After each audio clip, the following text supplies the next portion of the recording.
안세영은 중국인입니다. 그래서 배드민턴을 잘할 수밖에 없죠. 난데없는 황당한 발언에 많은 사람들이 얼어붙었습니다. 도대체 무슨 일이 생긴 것일까요? 오늘은 대만에서 온 수펀 씨의 사연을 준비했습니다. 그럼 오늘의 사연 시작합니다. 안녕하세요. 저는 대만에서 온 수펀이라고 합니다. 저는 대만에서 기자로 일하고 있고 올림픽을 취재하기 위해 프랑스 파리에 왔습니다. 이번 올림픽에서는 배드민턴 경기를 담당하게 되어 관련 취재를 진행하고 있습니다. 저는 한국을 정말 많이 좋아합니다. 한국의 다양한 문화를 존중하고 즐기는 편이죠.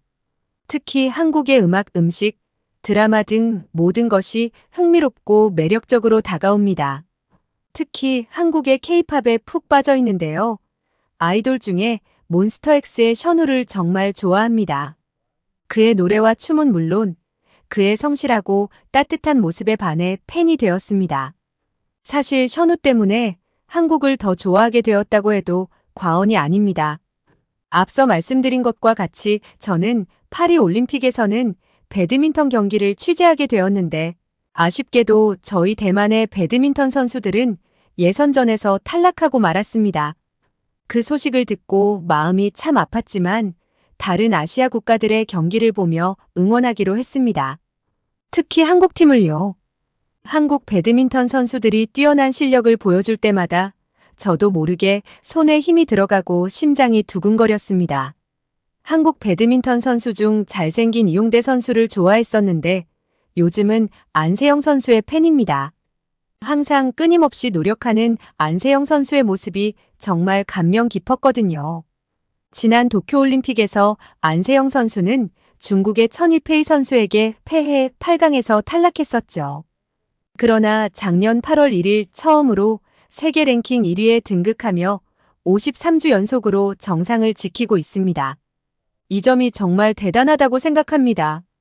작년 세계 랭킹 1위를 차지하기 전까지만 하더라도 안세영 선수는 일본의 야마구치 아카네 선수, 중국의 천위페이 선수, 대만의 타이찌잉 선수와 더불어 빅4로 분류되었는데 어느 순간 누구도 따라잡을 수 없는 세계 랭킹 1위의 자리에 가 있더라고요. 이번 올림픽 배드민턴에서 금메달 유력 후보는 단연 안세영 선수였습니다. 하지만 중국의 생각은 달라 보였습니다.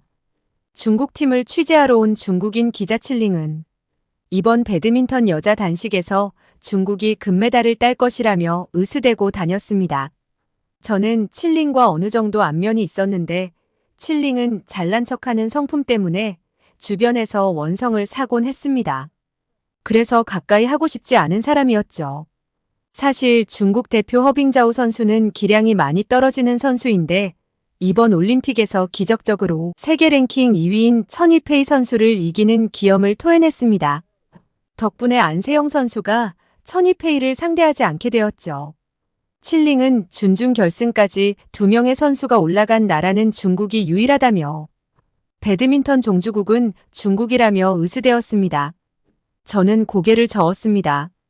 배드민턴의 종주국은 영국이나 인도로 보는 것이 당연한 시각입니다. 중국은 다 자기네 것이라고 하는 경향이 있는데 역시나 배드민턴까지 자기네 것이라 우기는 것을 보니 마음이 답답해졌습니다. 사실 중국은 대만도 자기네 것이라 우기고 있죠. 그래서 올림픽에서 우리는 대만을 대만이라고 부르지 못하고 있습니다. 우리는 중국의 압박으로 인해 올림픽에서 중화타이베이라는 명칭을 쓰고 있으며 우리의 국기와 국가조차 쓸 수 없습니다. 참 마음이 아플 따름이죠. 저는 제가 중국인이라고 생각한 적이 단 한 번도 없습니다. 우리 대만은 중국 때문에 참 서러운 일을 많이 겪고 있습니다. 하지만 한국은 중계에서도 그렇고 대만을 대만이라 불러주어 항상 고마운 마음을 가지고 있습니다. 칠링은 배드민턴 결승이 다가오자 아주 기고만장해졌습니다. 이번 금메달은 허빙자오가 따놓은 당상이라며 한국의 배드민턴 선수는 울며 자국으로 돌아갈 것이라는 어이없는 말까지 하고 다녔죠. 그러나 8월 5일 프랑스 파리 포르트드라샤펠 경기장에서 열린 배드민턴 여자 단식 결승전에서 한국의 안세영 선수는 중국의 허빙자오를 세트스코어 2대 0으로 꺾고 우승을 차지했습니다. 첫 번째 세트에서 9대 9로 팽팽했던 경기 흐름은 안세영 선수 특유의 화수분 체력을 발동시키면서 판세가 기울기 시작했습니다. 안세영 선수의 무한 리턴의 허빙자오는 결국 무너져버렸죠. 두 번째 세트에서는 아예 상대가 되지 않는 무자비한 경기 흐름을 보여주었습니다. 안세영 선수는 허빙자오의 범실을 이끌어내며 승리를 확정했습니다. 평소 첫 세트를 내주고 2, 3세트를 내리따내며 역전의 명수로 불렸던 안세영 선수 특유의 경기 방식과는 달리 이번 결승에서 안세영 선수는 시종일관 허빙자오를 압도했습니다. 거의 압살한 것이나 마찬가지였습니다. 안세영 선수는 아시안게임과 세계선수권대회 그리고 올림픽에서 모두 우승을 차지하는 그랜드슬램을 달성했는데 그녀의 나이는 고작 만 21세입니다. 정말 대단한 역사를 쓴 것이죠. 상대가 되지 않는 경기 흐름에 칠링의 얼굴은 울그락불그락해지더니 안세영 선수의 승리가 확정되자 그대로 경기장을 나가버렸습니다. 저는 속으로 통쾌한 마음이 들었습니다. 평소에 잘난 척을 해대는 칠링의 코를 안세영 선수가 납작하게 만들어줘 고마운 마음이 들었습니다. 감격에 눈물을 흘리는 안세영 선수의 모습을 보며 저도 뭉클한 감정이 느껴졌습니다. 안세영 선수의 노력의 과정을 알기에 저와 다른 기자들 모두 진심을 담은 축하의 박수를 보낼 수밖에 없었습니다. 그날 저녁 기자들이 모여 저녁을 먹는 시간이 있었습니다. 그 자리에는 칠링도 있었습니다. 허빙자오 선수의 패배에 경기장을 뛰쳐나가더니 저녁을 먹으러 왔더라고요. 칠링은 굉장히 태연하고 여유로운 표정을 지으려 노력하는 것처럼 보였는데 중국이 금메달을 딸 것이라 혼자 확신하며 잘난 척하던 모습 때문에 모두가 그녀를 없는 사람 취급했습니다. 칠링은 주변 눈치를 보더니 아주 황당한 말을 내뱉었습니다. 그건 안세영 선수가 중국인이라는 말도 안 되는 발언이었죠. 정말 어이가 없는 그 발언에 모두가 칠링을 황당하게 쳐다봤습니다. 칠링은 안세영 선수가 배드민턴을 잘하는 것은 중국인이기 때문이라는 황당한 궤변을 이어갔습니다. 딱 봐도 안세영 선수는 중국인의 실력을 가졌다며 이번 배드민턴 여자 단식은 중국의 승리였다는 말을 이어가는 모습을 보며 저는 할 말을 잃었습니다. 칠링의 궤변에 대한 주변의 반응은 즉각적이었습니다. 그녀의 말을 듣고 있던 기자들은 하나같이 눈을 크게 뜨고 어이없다는 표정을 지었습니다. 처음에는 모두 농담이라고 생각했지만 칠링의 진지한 표정을 보고는 상황의 심각성을 깨달았습니다. 저는 가만히 지켜보다가 도저히 참을 수가 없어 입을 열었습니다. 칠링, 그건 말도 안 되는 얘기입니다. 안세영 선수는 분명 한국인입니다. 그녀의 실력은 그녀의 노력과 한국 배드민턴 팀의 훈련 덕분이지 중국과는 아무런 관련이 없습니다. 다른 기자들도 고개를 끄덕이며 제 말에 동의했습니다. 일본 기자는 고개를 저으며 한숨을 쉬었습니다. 정말 믿기 어려운 주장입니다. 이번 결승전에서 안세영 선수의 압도적인 승리는 분명한 사실인데 어떻게 그런 억지를 부릴 수 있습니까? 독일에서 온 기자는 어이없다는 듯이 웃으며 말을 이어갔습니다. 이렇게 명백한 사실을 부정하는 건 정말 납득할 수 없습니다. 안세영 선수의 경기력을 인정하고 축하해주는 것이 스포츠 정신에 맞지 않습니까? 칠링은 자신의 주장이 받아들여지지 않자 얼굴이 붉어졌습니다. 그러나 그녀는 여전히 고집을 부렸습니다. 저는 여전히 안세영 선수의 기량이 중국의 영향을 받은 것이라고 생각합니다. 그만큼 중국의 배드민턴의 뿌리는 깊습니다. 저는 더 이상 참을 수 없었습니다. 칠링, 당신의 말은 아무런 근거가 없습니다. 스포츠는 공정한 경쟁을 통해 실력을 입증하는 자리입니다. 다른 나라 선수의 성과를 깎아내리기보다는 그들의 노력을 인정하고 존중해 주어야 하지 않겠습니까? 이 말을 듣고 주변의 기자들도 한마디씩 덧붙였습니다. 맞아요, 칠링. 스포츠는 국경을 넘는 열정과 노력의 결과물입니다. 다른 선수의 성공을 폄하하는 태도는 옳지 않습니다. 칠링은 저를 죽일 듯이 노려보더니 결국 아무 말도 하지 못하고 고개를 숙였습니다. 분위기는 차갑게 식었고 모두들 저마다의 생각에 잠겼습니다. 저는 속으로 안세영 선수의 승리를 다시 한번 떠올리며 그녀의 노력과 열정에 진심으로 감동하고 감사했습니다. 저녁 식사가 끝난 후 저는 기자 숙소로 돌아가며 안세영 선수의 기사를 작성하기 시작했습니다. 그녀의 승리는 단순한 경기 결과 이상이었습니다. 그것은 노력과 끈기 그리고 진정한 스포츠 정신의 승리였습니다. 하지만 이와 동시에 한국 선수들의 스포츠 정신과 대비되는 중국의 부끄러운 행태들도 떠올랐습니다. 안세영 선수는 매 경기마다 최선을 다하고 상대를 존중하는 모습을 보여주었습니다. 그녀는 승리 후에도 상대 선수에게 다가가 악수를 청하고 패배한 선수의 노력을 인정하며 격려해주는 등 진정한 스포츠 정신을 보여주었습니다. 그녀의 경기력뿐만 아니라 이러한 태도는 많은 사람들에게 감동을 주었습니다. 반면 중국 선수들과 관계자들의 행동은 종종 논란이 되었습니다. 칠링의 황당한 발언은 그중 하나에 불과했습니다.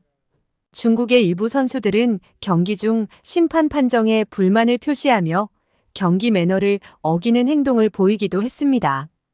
이번 올림픽에서도 몇몇 중국 선수들은 판정에 불복하며 경기장 내에서 무례한 행동을 하여 많은 비판을 받았습니다. 게다가 중국의 언론들은 자국 선수들의 성과를 과대 포장하고 다른 나라 선수들의 성과를 폄하하는 경향이 있었습니다. 칠링의 주장처럼 자국의 승리를 정당화하기 위해 근거 없는 주장을 펼치거나 상대 선수들의 실력을 깎아내리는 행태는 중국 스포츠계의 부끄러운 면모를 보여주는 사례였습니다. 안세영 선수의 승리는 단순한 금메달 이상의 의미를 가집니다. 그것은 스포츠맨십의 승리이자 진정한 실력과 노력의 결실입니다. 그녀의 승리를 통해 우리는 스포츠가 단순히 경쟁이 아니라 서로를 존중하고 이해하는 장이라는 것을 다시금 깨닫게 되었습니다. 반면 중국의 부끄러운 행태들은 스포츠의 진정한 가치를 훼손시키고 있습니다. 이러한 경험을 통해 저는 다시 한번 스포츠 정신의 중요성을 되새기게 되었습니다. 안세영 선수의 승리를 축하하며 그녀가 보여준 진정한 스포츠 정신을 기억할 것입니다. 그리고 언젠가 대만도 한국처럼 국제 무대에서 당당하게 인정받을 수 있는 날이 오기를 희망하는 마음을 가지기도 했습니다. 이번 파리 올림픽을 취재하면서 여러 가지 문제점을 목격하게 되었습니다. 특히 베이징 올림픽과 비교하면서 올림픽이 직면한 정치적, 조직적 문제들을 더욱 명확하게 이해할 수 있었습니다. 그 과정에서 스포츠와 정치, 그리고 국제사회의 복잡한 관계를 깊이 고민하게 되었습니다. 베이징 올림픽을 취재할 때 저는 중국의 인권 문제와 정치적 논란에 대해 많은 이야기를 들었습니다. 신장 위구르 자치구에서의 인권 침해, 홍콩 민주화 운동의 탄압 등은 많은 국가들의 외교적 보이콧을 초래했죠. 이러한 문제로 인해 많은 국가들이 선수단의 참석을 제한하거나 공식적으로 올림픽에 불참하는 결정을 내렸습니다. 이로 인해 올림픽이 스포츠의 순수한 의미를 잃고 정치적 논란에 휘말리는 모습을 목격했습니다.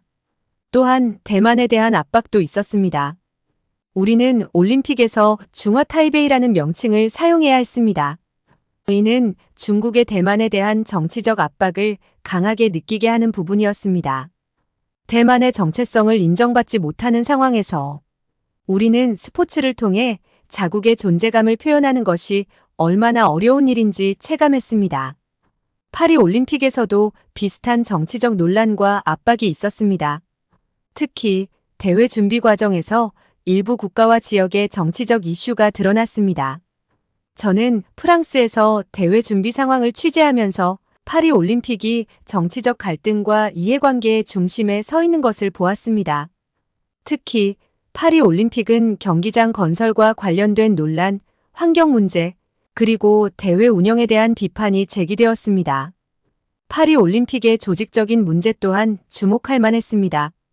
경기장 건설 지연, 보안 문제, 대회 준비 부족 등이 지속적으로 보도되었습니다. 이러한 문제들은 대회 진행에 심각한 영향을 미쳤고 선수와 관중들 그리고 대회 관계자들 사이에서 불만을 초래했습니다. 베이징 올림픽과 파리 올림픽 모두에서 스포츠가 정치와 국제관계의 도구로 변질되는 모습을 볼 수 있었습니다. 베이징에서는 인권 문제로 인해 많은 국가들이 외교적 보이콧을 했고, 파리에서는 대회 준비와 조직 과정에서의 문제로 인해 스포츠의 본질이 훼손되는 상황을 목격했습니다. 이 두 대회는 국제사회에서 스포츠가 어떻게 정치적, 경제적 이해관계와 엮여 있는지를 보여주는 사례가 되었습니다. 이 두 올림픽을 비교하면서 스포츠가 단순한 경쟁 이상의 의미를 지닌다는 것을 깊이 깨달았습니다. 올림픽이 전 세계의 화합과 이해를 증진하기 위한 행사여야 함에도 불구하고 정치적 논란과 조직적 문제로 인해 그 본질이 훼손되는 것을 보며 안타까운 마음을 금할 수 없었습니다. 파리 올림픽의 문제는 이것이 다가 아니었습니다. 베이징 올림픽과 비교하며 파리 올림픽에서도 해결해야 할 많은 문제들이 있다는 것을 깨달았습니다. 특히 생강의 수질 오염, 부실한 선수촌 식단, 그리고 열악한 숙소 환경은 저를 크게 놀라게 했습니다. 프랑스는 생강을 따라 많은 아름다운 관광지와 역사적인 장소를 자랑하는 나라입니다. 하지만 이 강의 수질이 심각하게 오염되어 있다는 소식을 듣고 걱정이 많이 되었습니다. 선수들이 수영 경기와 수상 경기에서 생강을 이용해야 하는데 이 강의 수질 오염은 경기의 공정성과 선수들의 건강에 직접적인 영향을 미칠 수 있었기 때문입니다. 현지에서 확인한 바에 따르면 생강의 수질은 심각하게 오염되어 있었고 유해 물질과 부유물질이 다량 검출되었습니다. 수질 개선 작업이 진행 중이라고는 했지만 그 결과는 미비했으며 이러한 상황에서 올림픽 경기의 안전성과 청결을 보장하기가 어려워 보였습니다. 선수들과 관중들이 불편을 겪지 않도록 하기 위해 수질 문제는 조속히 해결되어야 했지만 경기가 시작되는 그 순간에도 프랑스는 그 문제를 해결하지 못했습니다. 선수촌의 식단 문제도 심각했습니다. 많은 선수들과 코치들로부터 부실한 식단에 대한 불만이 접수되었습니다. 선수촌에서는 다양한 식단 옵션을 제공하려 했지만 실제로는 영양가가 부족하고 맛도 좋지 않은 식사가 많았다는 의견이 많았습니다. 이러한 식단 문제는 선수들의 경기력에 직접적인 영향을 미칠 수 있으며 신체적 피로와 영양 부족으로 이어질 수 있습니다.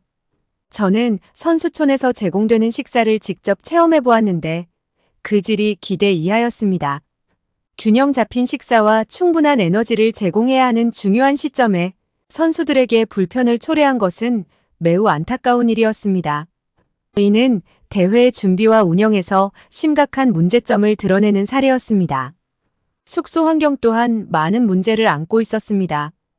여러 기자와 선수들이 숙소의 열악한 상태에 대해 심층 조사를 진행했는데 숙소의 청결 상태가 좋지 않았고 기본적인 편의 시설이 부족했습니다. 일부 선수들은 방의 상태가 열악하고 공용 공간이 불편하게 설계되어 있다고 말했습니다. 가장 심각했던 사실은 숙소에 에어컨이 설치되지 않았던 것입니다. 파리의 여름 날씨는 극악하게 덥습니다. 그럼에도 불구하고 프랑스는 저탄소 올림픽을 표방하며 선수들의 숙소에 에어컨을 설치하지 않았더라고요. 이러한 문제는 대회 참가자들에게 큰 불편을 초래할 뿐만 아니라 건강까지 위협하고 있습니다. 특히 선수들이 경기를 준비하고 회복하는 중요한 시기에 이런 환경에서 지내야 한다는 것은 매우 힘든 일입니다. 파리 올림픽은 많은 기대를 모았던 대회였지만 이러한 문제들은 대회 운영과 준비의 미비함을 드러내는 사례가 되었습니다. 생강의 수질 오염, 부실한 선수촌 식단, 열악한 숙소 환경은 모두 대회 준비 과정에서의 심각한 문제를 보여줍니다. 이런 문제들은 선수들과 관중들, 그리고 대회 관계자들에게 큰 불편을 초래하며 올림픽의 본래 취지와 가치를 훼손할 수 있다고 생각합니다. 파리 올림픽을 통해 국제대회 준비와 운영이 얼마나 중요한지 다시 한번 깨닫게 되었습니다. 스포츠가 단순한 경기 이상의 의미를 지닌다는 것을 이해하며 모든 참가자들이 최상의 환경에서 경기에 임할 수 있도록 하는 것이 얼마나 중요한지 알게 되었습니다. 파리 올림픽과 문제점들을 짚어보며 성공적인 올림픽 개최 사례를 찾던 중 저는 한국의 평창 올림픽을 사례를 조사하게 되었습니다. 평창 올림픽은 특히 대회 준비와 운영 측면에서 모범적인 사례로 손꼽히며 제가 조사한 여러 사례 중에서도 그 우수성이 두드러졌습니다. 올림픽의 성공적인 운영과 그 과정에서의 세심한 배려는 참으로 감탄스러웠습니다. 평창 올림픽 당시 선수촌은 세계적인 수준으로 평가받았습니다. 선수들의 편안한 숙소와 우수한 편의 시설은 경기력 향상에 크게 기여했습니다. 선수촌의 시설은 깔끔하고 현대적이었으며 선수들이 경기에 집중할 수 있도록 다양한 지원을 제공했습니다. 특히 선수들의 건강과 회복을 고려한 식단과 시설은 많은 호평을 받았습니다. 평창의 숙소 환경은 올림픽 참가자들에게 최상의 조건을 제공하며 대회 전반에 걸쳐 높은 만족도를 보장했습니다. 평창 올림픽은 환경관리 측면에서도 주목받았습니다. 대회 준비 과정에서 환경 보호와 지속 가능한 개발을 우선시하며 여러 가지 환경 친화적인 조치를 취했습니다. 특히 대회 기간 동안의 에너지 절약 및 자원 재활용 정책은 올림픽의 지속 가능성을 높이는 데 큰 역할을 했습니다. 평창 올림픽의 이러한 접근은 국제사회에서 높은 평가를 받았으며 스포츠 대회가 환경에 미치는 영향을 최소화하는 모범 사례로 자리 잡았습니다. 평창 올림픽 기간 동안 교통과 인프라의 원활한 운영도 인상적이었습니다. 대회 기간 동안의 교통 혼잡을 최소화하기 위해 교통계획이 철저히 마련되었고 선수들과 관중들이 편리하게 이동할 수 있는 교통망이 구축되었습니다. 관련 시설과 경기장 간의 접근성이 좋았고 효율적인 대중교통 시스템이 운용되었습니다. 이러한 교통 편의는 대회의 성공적인 운영에 중요한 기여를 했습니다. 평창의 경기장과 시설은 세계적인 수준으로 평가되었습니다. 특히 동계 스포츠에 최적화된 경기장들은 선수들과 관중들로부터 높은 평가를 받았습니다. 경기장 내외부의 청결과 관리 상태는 대회 진행의 원활함을 보장했으며 대회 전후로 철저한 점검과 보수가 이루어졌습니다. 경기장과 관련 시설들은 올림픽의 성공적인 개최를 위한 필수 요소로서 중요한 역할을 했습니다. 평창 올림픽은 스포츠맨십과 국제관계 측면에서도 훌륭한 모범을 보여주었습니다. 대회 동안 다양한 국가의 선수들이 서로의 경기를 존중하며 공정하게 경쟁했습니다. 한국은 대회 기간 동안 모든 참가국과의 우호적인 관계를 유지하며 스포츠를 통한 국제 협력의 중요성을 잘 보여주었습니다. 평창의 개막식과 폐막식은 국제적인 축제로서 큰 찬사를 받았으며 올림픽 정신을 잘 표현했습니다. 결론적으로 평창 올림픽은 여러 면에서 그 성공을 거두었습니다. 숙소와 선수촌의 품질, 환경관리, 교통과 인프라, 경기장과 시설의 수준, 그리고 스포츠 정신까지 모든 측면에서 뛰어난 준비와 운영을 보여주었습니다. 파리와 베이징 올림픽의 문제점들을 비교해보면서 평창 올림픽의 우수성을 더욱 실감할 수 있었습니다. 평창 올림픽은 단순히 스포츠 대회를 넘어 모든 참가자와 관중들에게 감동적이고 기억에 남는 경험을 선사했습니다. 이러한 경험을 통해 한국이 올림픽을 준비하며 얼마나 세심하게 계획하고 실행했는지를 새삼 느꼈습니다. 앞으로도 한국과 같은 모범적인 대회 운영이 계속되기를 바라며 모든 올림픽이 스포츠의 본질을 지키며 성공적으로 개최될 수 있도록 하는 노력이 필요하다고 생각합니다. 저는 이번 파리 올림픽에서 한국 선수들이 승리할 때마다 함께 기뻐하고 그들이 패배할 때는 함께 마음 아파했습니다. 한국의 배드민턴 문화와 선수들의 열정을 가까이서 지켜볼 수 있어서 참 좋았습니다. 이런 기회를 통해 한국을 더 깊이 이해하고 더욱 사랑하게 되었습니다. 언젠가 대만도 한국처럼 우수한 올림픽 대회를 개최하고 싶다는 생각이 들었습니다. 스포츠는 단순한 경쟁 이상의 의미를 지닌다는 것을 이해하며 대만이 그 꿈을 이루는 날을 염원하고 있습니다. 한국 선수들을 진심으로 응원해주는 수펀 씨의 마음이 참 고맙게 느껴지는 사연입니다. 대만이 올림픽에서 이런 사연이 있는지 처음 알게 되었는데 얼른 중국으로부터 벗어나 자주적인 국가를 이루기를 바라는 마음입니다. 오늘도 긴 사연 들어주셔서 감사합니다. 오늘 사연이 즐거우셨다면 구독과 좋아요 버튼 눌러주세요. 더 알찬 사연을 준비하는데 큰 도움이 됩니다. 무더운 여름철 건강 유의하시고 모두 즐거운 올림픽 기간 보내셨으면 좋겠습니다. 감사합니다.